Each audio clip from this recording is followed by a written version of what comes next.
Treyvon, Blue. Matthews was searching for his brother's killer. DeShawn, Red Ice. Carter was expanding an empire built on fear and silence. And Rico Grant, the ghost no one saw coming, was quietly playing them both, turning a decades-long gang war into his personal path to power. What began as a battle between Crips and Bloods was about to become something far more dangerous, a war with no rules, no colors, and no mercy. In the summer of 1993, South Central Los Angeles was on the edge. The streets, already drenched in years of rivalry, were slipping deeper into chaos. The names Crips and Bloods were more than just gang tags. They were warnings. Warnings etched into sidewalks, scrawled on walls, stitched into jackets, and carved into lives. For decades, the two gangs had clashed over territory, respect, and revenge. But that summer, something shifted. Something colder, something personal. Treyvon, Blue. Matthews returned to his old neighborhood in the Hoover area after serving a 2-year prison sentence for weapons possession. Blue was a name people knew and respected. Before prison, he ran one of the most disciplined crews in South Central. He wasn't loud, he wasn't flashy, but when Blue spoke, people moved. Some called him a natural-born leader. Others called him a ticking bomb. The streets had changed while he was gone, but not enough to forget him.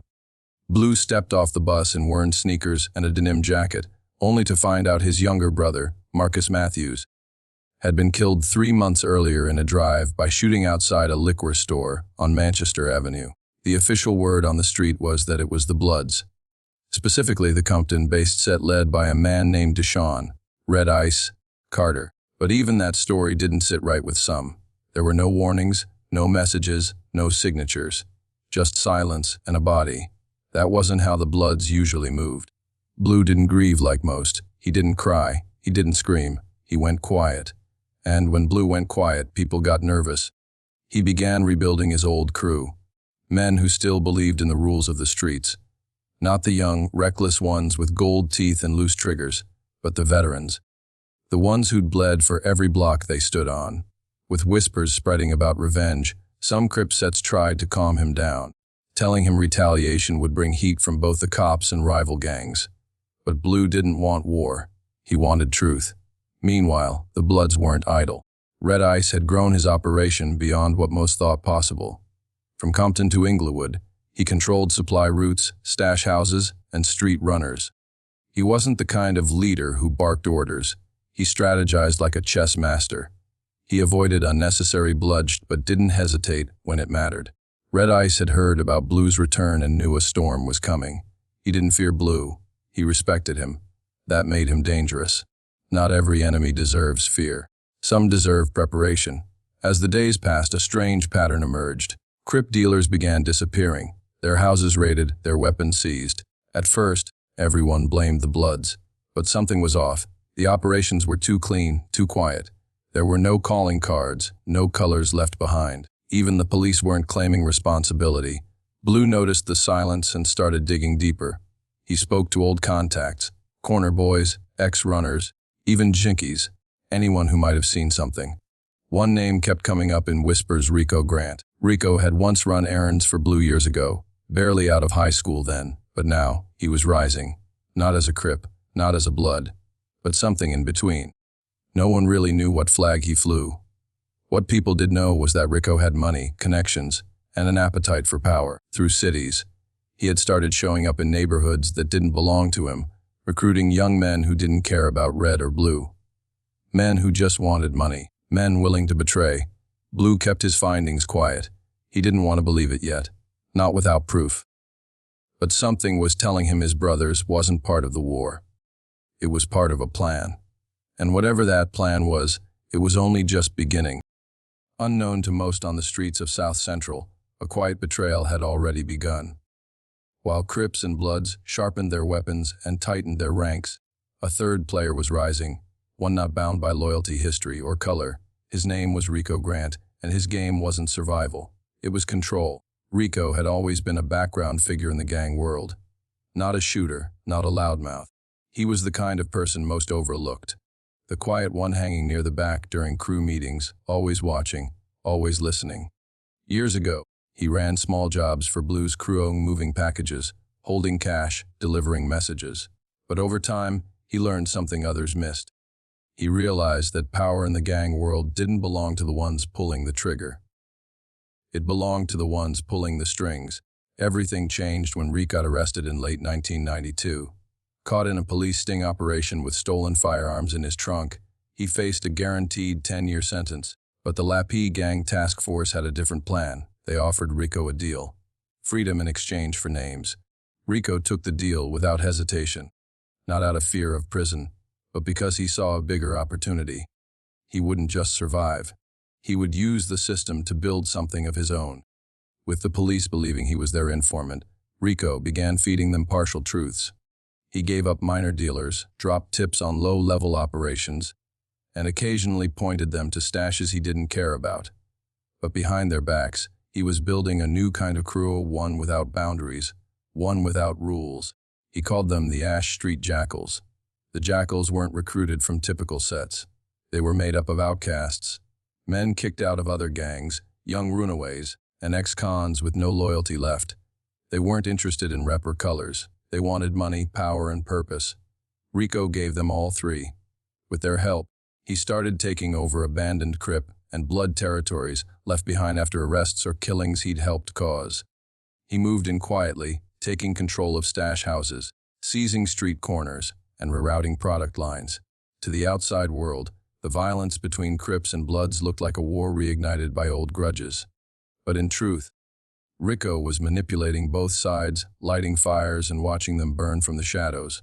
He leaked Crip meeting spots to the police, giving the illusion that Red Ice was the one snitching.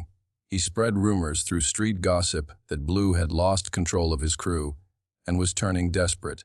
Every rumor, every arrest, every killing pushed the two gangs closer to all-out war, and Rico just kept fanning the flames. The Bloods, especially Red Ice, began suspecting there was a mole in their network, but they were looking in the wrong direction. Red Ice even questioned some of his lieutenants, thinking they were leaking information. One of them disappeared days later, killed, supposedly, in a drive-by by the Crips. But in truth, the hit had been carried out by jackals wearing blue rags, just to keep the illusion alive. On the Crip side, Blue was growing more paranoid. He couldn't trust the streets anymore. Every time he made a move, the police were one step ahead. Every time he tried to organize a retaliation, someone leaked the plan. He didn't have proof yet, but something felt wrong. Too many things were happening too fast, too clean. He started to suspect that someone within his own circle was working both sides. Meanwhile, Rico watched from a distance, carefully positioning himself to strike when the time was right. He didn't want to destroy the Crips and Bloods in one blow. He wanted them to bleed slowly. He wanted them to fight, kill, and lose until nothing remained but ashes. And from those ashes, the jackals would rise.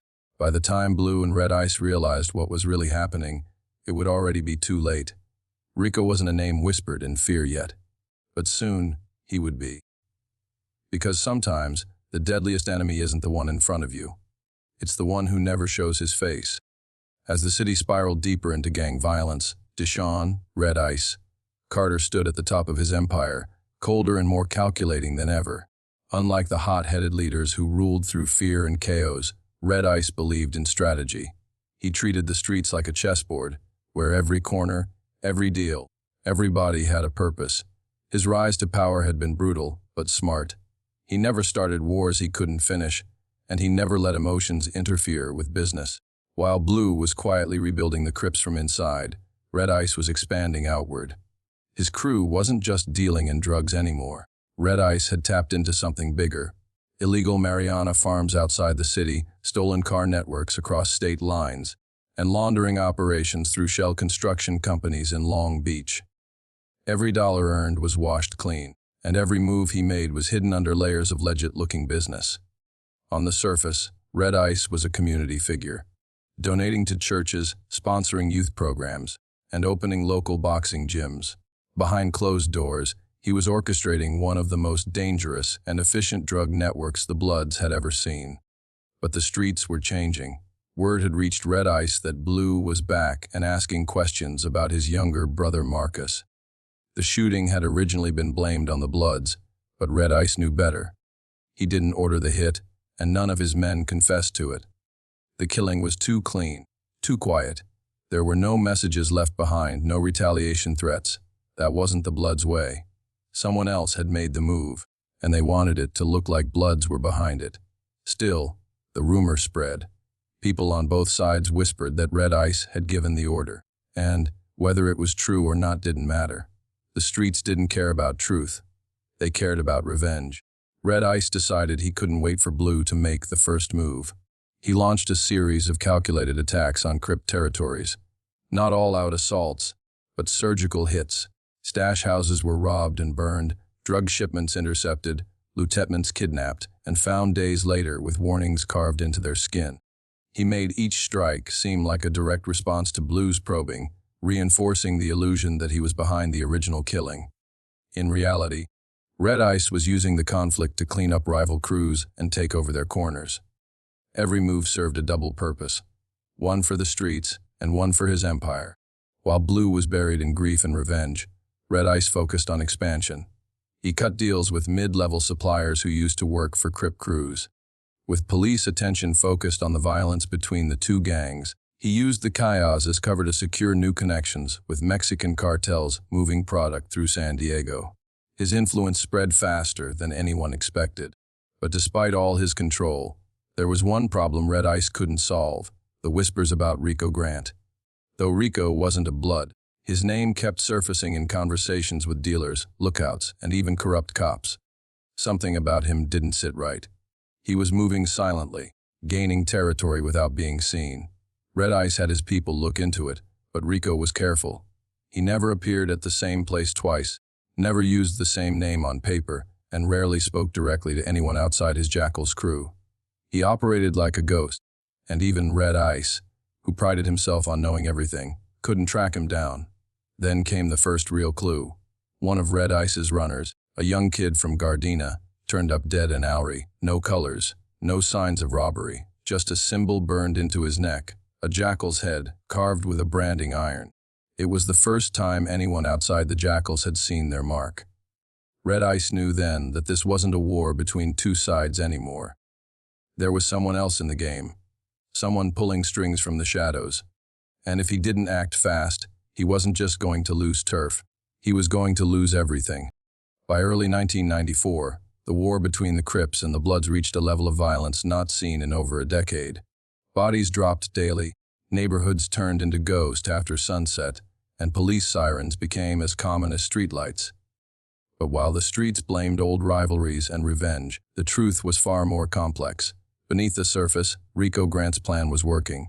The Ash Street Jackals, invisible to most, had embedded themselves deep into the conflict, orchestrating chaos while staying out of the line of fire.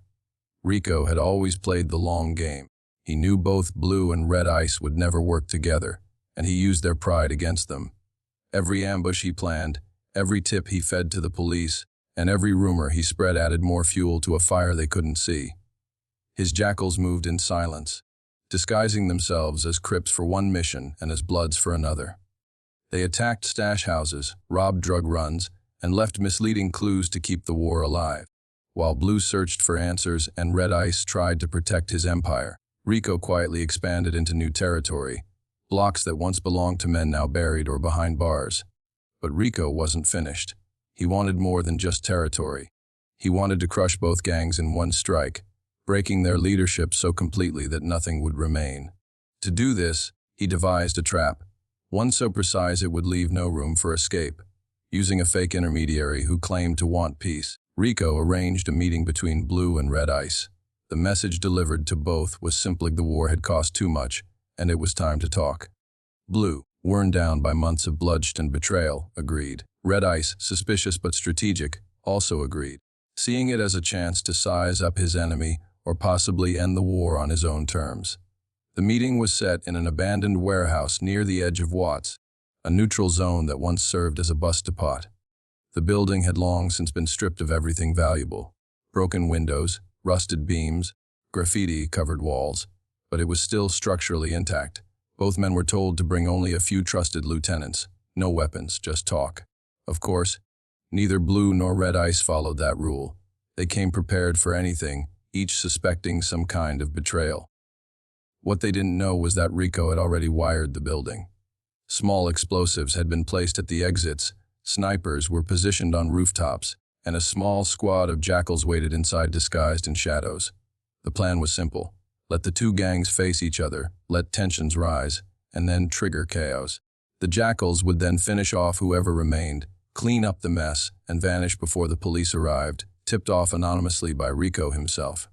But plans, even perfect ones, have cracks. As Blue and Red Ice entered the warehouse, their eyes locked across the empty space. Both carried decades of pain, anger, and suspicion. Before either could speak, one of Red Ice's men noticed a small blinking light above the exit. Too small to be random, too quiet to be natural. He signaled to Red Ice, who immediately reached for his weapon. Before a single word was exchanged, gunfire erupted. Whether it was a jackal sniper firing the first shot or one of the lieutenants panicking at the tension, no one could say for sure. What followed was a storm of bullets, screams, and smoke. Explosions shattered the back walls as fire raced across the floor. The warehouse became a war zone in seconds. Red Ice was wounded, a bullet tearing through his shoulder as he crawled behind a broken forklift. Blue was pinned near a collapsed beam, returning fire while dragging one of his shot crew members to cover. In the chaos, both gangs suffered heavy losses, and several jackals were killed in the crossfire, something Rico hadn't expected. When the police finally arrived, called in by the very man who caused it, they found a nightmare. Burnt bodies, blood pools, and spent shells. The war had reached its boiling point, and for the first time, both Blue and Red Ice realized they weren't each other's real enemy. But by then, it was already too late. In the weeks following the warehouse massacre, the streets of south-central Los Angeles fell into a heavy, uneasy silence. The kind of silence that comes not from peace, but from devastation. Dozens of bodies had been buried, many of them leaders, lieutenants, and soldiers from both the Crips and the Bloods. Entire crews were wiped out. Corners that were once hot zones stood abandoned. Police flooded the neighborhoods in large numbers, using the aftermath to conduct raids and shut down operations that had run unchecked for years. But while the authorities celebrated their so-called success and media headlines called it the collapse of the gang war, the real truth remained buried beneath the ruins of that warehouse. The trap had worked. Just not exactly the way Rico Grant had planned. Some of his jackals had died, and the explosion had brought more attention than he wanted. But in the long game, Rico had still won. With both the Crips and Bloods shattered, the Ash Street jackals faced no resistance in taking over. Rico stayed in the shadows, as always. He didn't walk the blocks or meet face to face with street-level dealers. He moved like a ghost, communicating through burner phones and intermediaries who had no idea they were working for him. Using fake names and fake IDs, he continued laundering money through local businesses, strip clubs, tow companies, and smoke shops that quietly funneled cash into his growing network. Every dollar came clean, and every corner he took was left under new leadership, loyal only to him. The remaining Crips were leaderless. Treyvon, Blue, Matthews vanished days after the warehouse ambush. Some said he fled to Mexico. Others whispered that he died from injuries no one saw. A few even claimed he went underground to rebuild in silence. But no one could confirm anything. His name disappeared from the streets as if it had been erased. Without Blue, the Crip factions fractured, each one fighting for control but lacking unity. The strength they once had was gone, and the weight of years of war had finally crushed them. Red Ice, on the other hand, was captured 2 weeks after the attack. Not for the violence or the drugs, but for tax evasion and laundering through fake construction contracts. The federal charges didn't carry the drama of a gang indictment, but they were enough to put him behind bars. Despite being wounded, Red Ice didn't speak to the authorities. He knew better. Silence was the last piece of power he had left. But behind that silence was a deep understanding. He had been played, just like Blue. With both titans removed from the board, the Ash Street jackals moved quickly. They didn't wear colors. They didn't post up on corners in big groups. They blended in, made quiet deals, and used fear instead of flash to control neighborhoods. Younger gang members, tired of endless wars and meaningless deaths, began to switch sides. The jackals didn't ask for loyalty to history or tradition.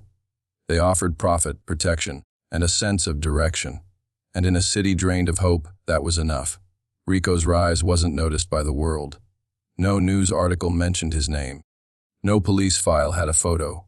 But inside the underground, his influence became undeniable.